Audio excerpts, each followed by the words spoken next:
And albeit indirectly, it involves Caitlin Clark, the Department of Justice.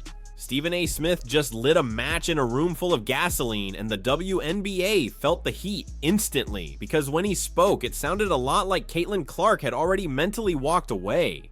Welcome back to the Stephen A. Smith Show. Before I get on out of here, I had to talk about a story that's very, very important.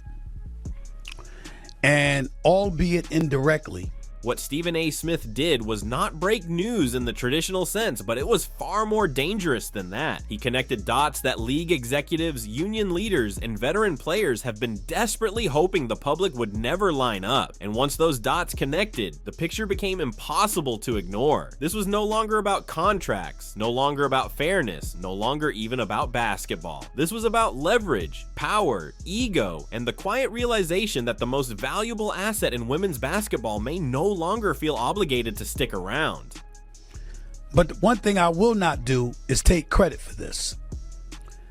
I am looking at the Wall Street Journal. The author of the article is a guy by the name of Sean McLean.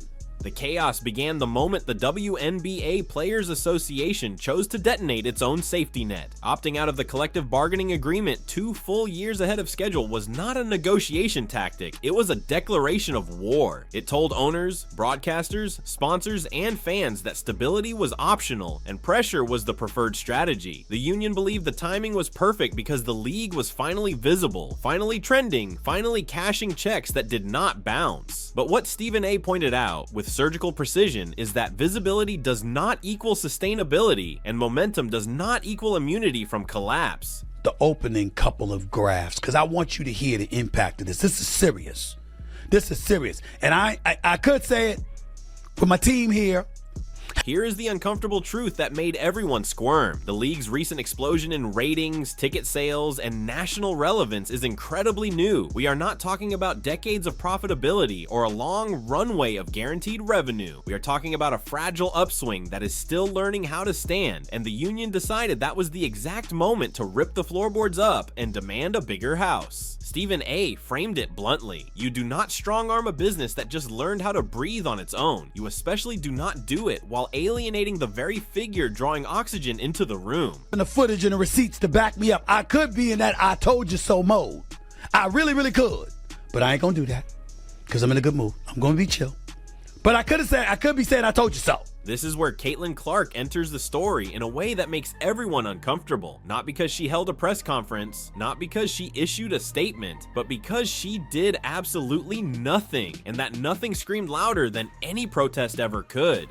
While union leaders were posturing and veterans were framing the moment as a long overdue reckoning, Clark quietly declined an opportunity that would have changed the offseason landscape overnight. The new 3-on-3 league, built by established stars and marketed as a revolution, rolled out a red carpet so plush it was almost embarrassing. Short season, massive payout, ownership incentives, total creative control, everything an athlete is supposed to want. She passed. Stephen A. did not call it a snub, he called it a message. And before we move further into this hole, don't forget to smash that subscribe button and hit like. Because let me read this to you.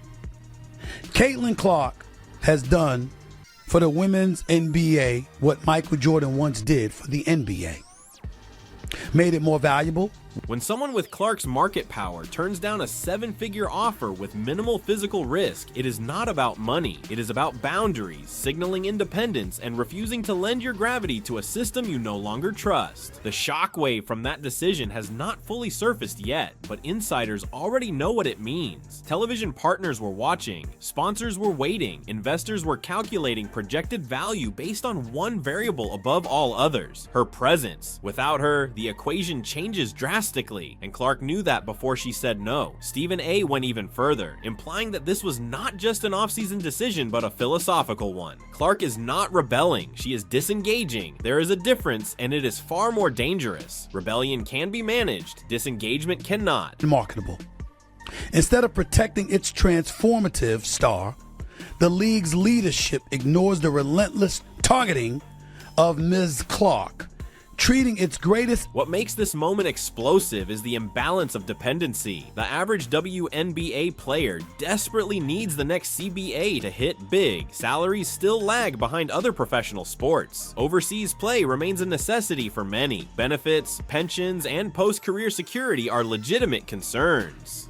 For most players, this negotiation is survival. For Caitlin Clark, it is optional. That reality makes everyone nervous because it flips the entire power structure upside down. The union believes collective action is its shield, but collective action only works when no individual can walk away without consequence. Clark can, easily, comfortably, permanently if she chooses. Stephen A. said the quiet part out loud. The league is behaving as if everyone has equal leverage when only one person actually does. The irony is brutal. The player who needs the league the least is the one generating the most value for it. For the WNBA.